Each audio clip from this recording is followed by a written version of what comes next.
Bueno, señores, arranquemos acá. Bueno, primero tengo una nota, un anuncio parroquial. Quiero darle los agradecimientos al estudiante Bedoya. Sebastián Bedoya es que se me olvida el nombre, yo me aprendí fue el apellido. Bueno, Santiago, Zulu, Santiago. eso, Tiago Bedoya. Yo siempre he tenido un problema con los Sebastianes y con los Santiagos. Los he confundido toda la vida, no sé por qué. Entonces, listo, Santiago Bedoya, disculpe. ¿Se acuerdan que la clase pasada yo intenté poner un icono que tenía unas estrellitas para categories y no me funcionó? Era porque ese icono tenía dos paths, es un SVG compuesto. Cuando es un SVG compuesto, la idea es que pongamos en el SVG del estilo, venga, les recuerdo para los que no, de pronto los que le esté hablando en chino aquí, recuerden que en el main layout teníamos aquí este estilo y en el estilo nosotros agregamos una clase que nos permitía, vamos a ver si me acuerdo, este es el main, no, Solo no, eso en el no, nav menu. eso, en el land menu. Ese también tiene SVG por si lo quieren poner. Entonces aquí en el land menu nosotros colocamos este icono que era el de list, bueno, quedó incluso con el nombre de list stars. Entonces en el list star recuerden que nosotros teníamos que venir y copiarnos la definición del SVG. La definición del SVG empieza desde esta palabrita que decía D, cuando lo copiamos, D dos puntos, así está el path. Resulta que el otro tiene dos Ds, tiene dos paths. Entonces, ¿qué hay que hacer para que esos iconos compuestos con dos o más paths funcionen? Breve. Simplemente copias un path, espacio en blanco y copias el otro path. Y si tuviera tres paths, espacio en blanco y copias el tercer path. Y con eso sale para pintura. Entonces ahí, buena por Santiago que me dijo, hey Zulu, ya encontré la solución. Y ese era el problema. Por si se les da, por si de pronto quieren, se encuentran con un icono más complejo, hay iconos muy complejos, muy bonitos, pueden tener, entre más cosas tenga un icono, es posible que tenga varios pads. Simplemente peguen ahí todos los pads y listo, con eso les funciona. Bueno, cierro paréntesis. Hoy vamos a hacer algo que se llama un seeder de la base de datos. ¿Qué es un seeder de la base de datos? Es un alimentador de base de datos. ¿Por qué? Yo quiero que mi base de datos esté precargada. Yo quiero que mi base de datos esté precargada con datos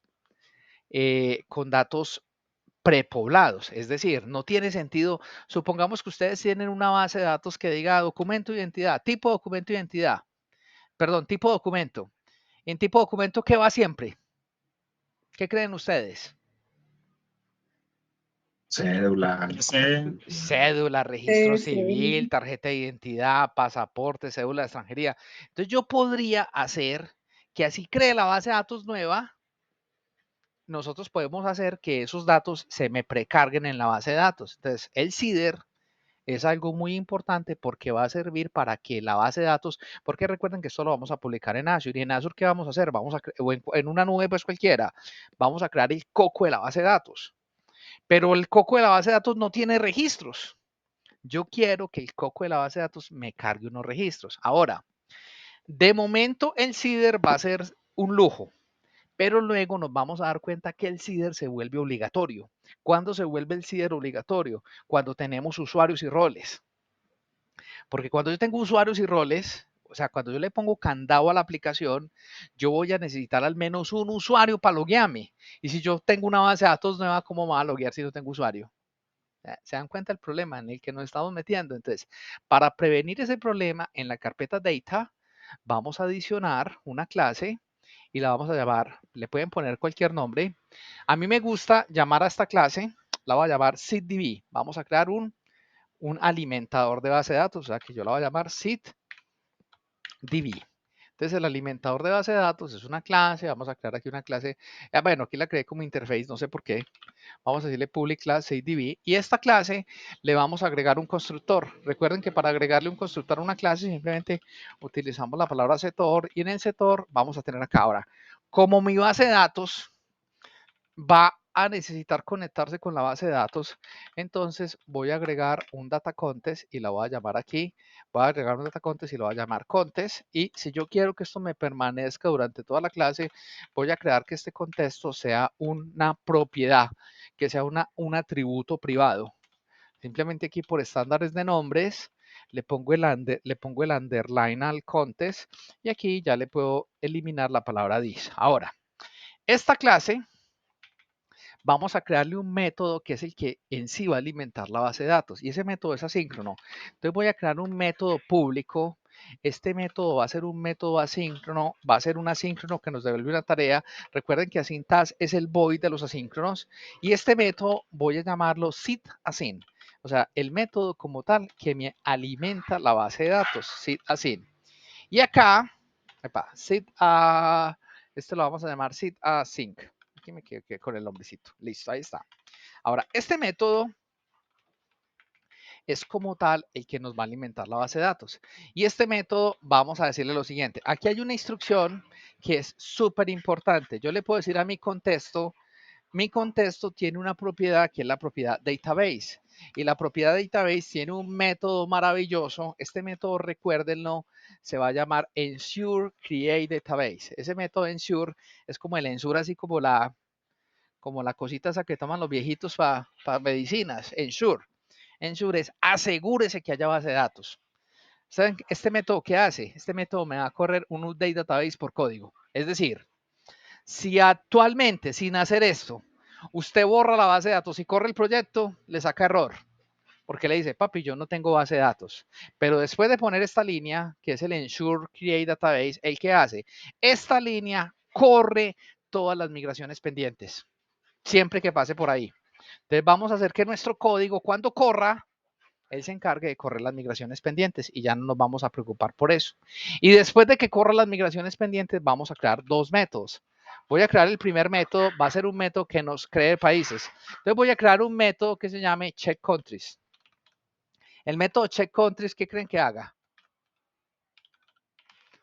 Vamos a crear un método llamado check countries. Este método check countries va a ser un método asíncrono. Entonces le vamos a decir, cree el método check countries, créemelo asíncrono. ¿Y qué creen que haga el método check countries? Te queda si hay países. Verifica si hay países. Si hay países, no crea nada. Si no hay, crea algunos. Y paralelo a eso, entonces voy a crear aquí el método check country, le voy a decir control punto para que me cree el método. Y paralelo al check countries, vamos a hacer otro método que nos cree el chep. Como ya tenemos países y categories, vamos a crearnos un método que nos cree categories. ¿Para qué nos va a servir esto?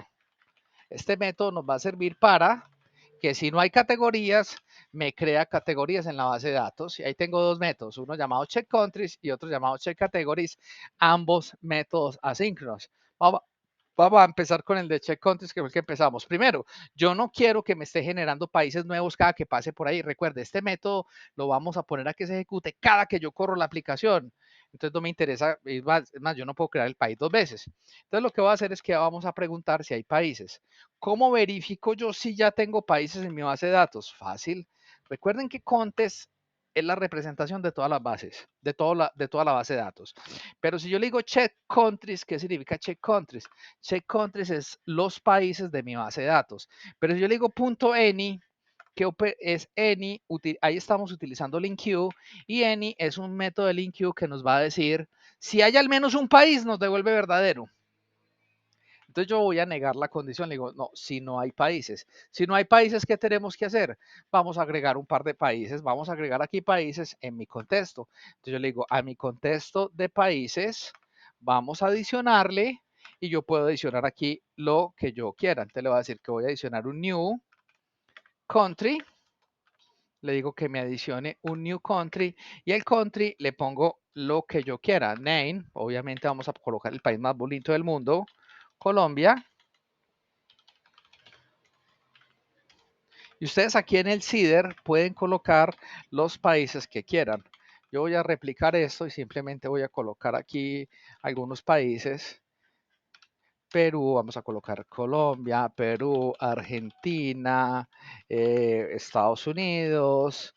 Vamos a colocar aquí, bueno, para que no sean todos del continente americano, coloquemos aquí Italia. Ahí está. Epa, tengo el caldo.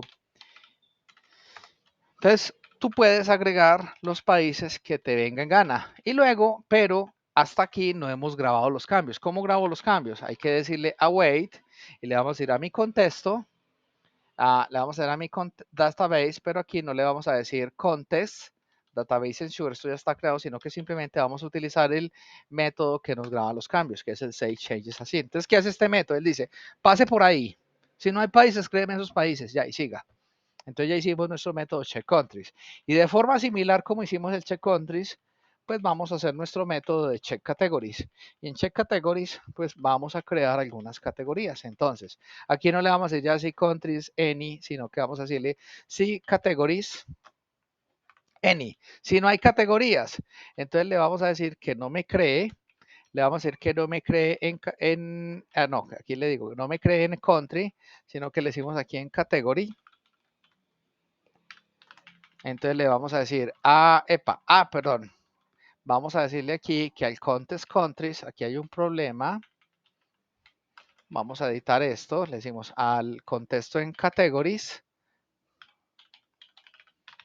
vas a adicionarle una nueva categoría. Ahora, a mí me choca mucho esto, yo prefiero eliminar esto. Nadie me va a preguntar cómo estoy haciendo esto, edición por bloque. Sí, solo yo te iba a preguntar eso. Eso es muy útil, vea. Le voy a decir aquí cómo se hace esto. Simplemente, si tú quieres editar en bloque, por ejemplo, yo quiero cambiar esto y borrarlo en todo lado, le digo Shift Alt y ya me permite, ¿cuál es la cosa? Shift Alt, sí, y ya me permite seleccionar en bloque. Son cositas que tiene el editor que hacen que sea más rápido. Ahora las categorías obviamente no van a ser Colombia, sino que las categorías ya usted ya coloca. Entonces voy a colocar aquí una categoría, voy a ponerle tecnología, voy a crear otra categoría llamada mascotas. Son categorías de productos, que son N, el usuario las puede matricular, sino que yo aquí estoy colocando unas que yo quiero que cuando borre la base de datos, ¡pum!, cachaflún, que esas categorías se vayan directamente. Vamos a colocarle hogar, ¿qué más le podemos colocar aquí? Cosméticos, licores, etcétera. Cosméticos, y vamos a colocar aquí otra categoría llamada licores. Ahí está, tú puedes matricular N categorías, dejémoslo ahí. Ahora, pusimos esto, pero ¿esto qué significa? Esto no significa que se va a ejecutar. Para que esto se ejecute hay que inyectarlo. Entonces, vamos a ir a nuestro configurador de inyecciones. Recuerde que el configurador de inyecciones lo tenemos aquí en el program, y en el program vamos a inyectar, pero ojo, yo les dije que habían 3 tipos de inyecciones. Normalmente estamos utilizando la inyección Scope. Hoy vamos a utilizar otra inyección diferente, que es una inyección Tracient, y nos queda faltando una, que es la inyección Singleton. Entonces vamos a repasarlo. Entonces una inyección Scope, ¿qué significa? Él crea un objeto cada que yo lo llame. Entonces si yo le digo, cada que yo llamo un generic repositorio, él me va a inyectar un nuevo objeto. Cuando yo le digo Tracient, él también me genera un nuevo objeto. Y le digo, inyécteme una inyección para el seed. Cuando cualquier clase llame el seedDB, ¿el qué va a hacer? Va a llamar la inyección y la va a poner. ¿Cuál es la diferencia entre Scope y Tracient? Es el espacio de memoria. Si tu Scope la vas a usar muchas veces, o sea, si yo quiero muchas veces inyectar un repositorio genérico o una unidad de trabajo genérico, lo recomendable es inyectar la Scope.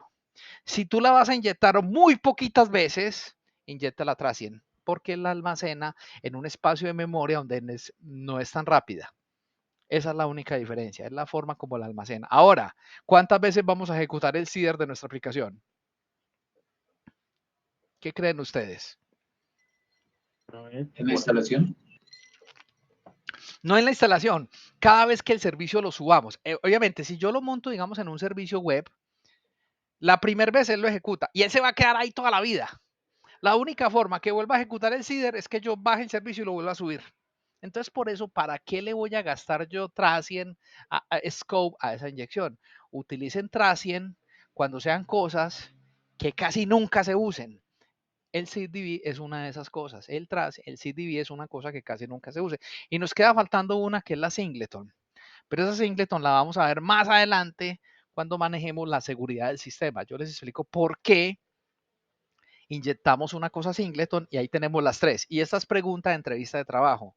Cuando usted le pregunten cuáles son las 3 formas de inyectar en .NET Core, usted va a decir Tracient, Scope y Singleton. Y quedas como un rey. Demuestras tu seniority. Ahí vamos, ahora. Y hay un problema. Resulta que yo quiero que cuando yo ejecute la aplicación, me corra el CIDR, pero hay un lío. Esto lo estamos inyectando. Y la única clase que no tiene inyecciones es el program. Hágame el favor, hágame el hijo de madre favor. ¿Se dan cuenta el lío que tenemos? Yo quiero en esta clase, que es donde defino las inyecciones, quiero inyectar algo. ¿Y quién le inyecta? La inyectora. ¿Se dan cuenta del problema que tenemos? En el lío tan berraco que nos metimos. Entonces, para eso vamos a hacer lo siguiente. Voy a copiarme aquí unas líneas del documento para no digitarlas. Son unas líneas medio raras, porque después de que él haga el build de la aplicación, yo voy a llamar un método que llama seedDB, o sea, inyécteme. Y ese seedDB le voy a pasar el app. Ahora, para yo poder inyectar esto, aquí estamos haciendo una inyección a mano, porque no tengo inyecciones. Mira que esta clase program no tiene inyecciones. Como esta clase no tiene inyecciones, nos toca inyectar a mano. ¿Y cómo inyectamos a mano? Vamos a crear un objeto llamado Scope Factory, y el Scope Factory le digo en la aplicación, vaya a los servicios y deme un servicio del iScope Factory. Uno queda ahí como blap, ¿qué pasó ahí? Y luego le estamos diciendo, utilizando ese Scope Factory, vas a crear un service provider y vas a inyectarme el seedDB. Estas instrucciones que hay aquí, todas son rarísimas. ¿Pero por qué son raras? Entiendan el por qué. Mi clase program no le inyecto nada. Aquí estamos haciendo una inyección a mano. Yo eso lo podría usar en cualquier lado si no inyecto algo. Esto es las líneas para hacer esa inyección a mano. Ahora sí, después de que haga el build, va a inyectarme la base de datos y con eso va a funcionar. Ahora, para poder probar esto, vamos a hacer lo siguiente. Vamos a borrar la base de datos. Yo la base de datos la puedo borrar de dos formas. Me puedo venir aquí al SQL Server Explorer y busco la base de datos. Clic derecho, busco aquí mi instancia. Y entonces aquí en mi instancia me dice las bases de datos que tengo. Le digo Databases y en Databases aquí tengo la base de datos que llama Orders. Yo le puedo dar clic derecho y le puedo decir Delete. Con eso le hago el drop a la base de datos. Pero si no quiero hacer eso, si lo quiero hacer por modo comando, que recomiendo que la aprendan, yo le puedo simplemente correr el comando drop database. Si corro el comando drop database, ¿qué pasa? Él me busca en el proyecto backend, me busca el data contest, como tengo un solo data contest, asume que es el data contest y me va a borrar la base de datos relacionada a ese connection string. ¿Qué va a borrar? Me va a borrar la base de datos orders. Vea que él en el mensaje me lo dice. Recuerden que para correr estos comandos, vea que él encontró Drop Database, él encontró una base de datos llamada Orders que está en el servidor MS local. Si yo le digo, ¿la deseas borrar? El default es yes. Entonces le puedo dar yes, enter o le digo que yes. ¿El qué hace? Borra la base de datos. En este momento tengo base de datos. No hay base de datos. Si yo no hubiera hecho seeder y yo corro el proyecto ahora, ¿qué creen que pasa? Sin haber corrido un update database. Saca error. Va a sacar error porque él dice, papi, no hay base de datos, te estás conectando a una base de datos que no existe. Sin embargo, recuerden que aquí tenemos una instrucción que es medio mágica, que es la instrucción ensure database. Esa instrucción ensure database, ¿qué hace? Crea la base de datos. Y no solamente creamos la base de datos, después de crear la base de datos, ¿qué? Llamamos el método check countries. El método check countries dice, no hay países, créeme estos países. Después ejecutamos el check categories, no hay categorías, creen estas categorías. ¿Cómo lo probamos? Entramos a categorías y ¿qué encontramos? ¿Cuáles son esas? Las que metimos en el seeder. Ahora, y si entramos a países, ¿qué tenemos? Los países que metimos en el seeder. Ahora, ¿puedo borrar la base de datos las veces que me dé la gana? Cuando vuelva y corre el proyecto, estos registros van a volver a aparecer. Es muy importante tener un seeder. Listo, señores, con eso terminamos el primer video del día de hoy. Si le ha gustado, dale dedito arriba. Nos vemos en el siguiente. Muchas gracias.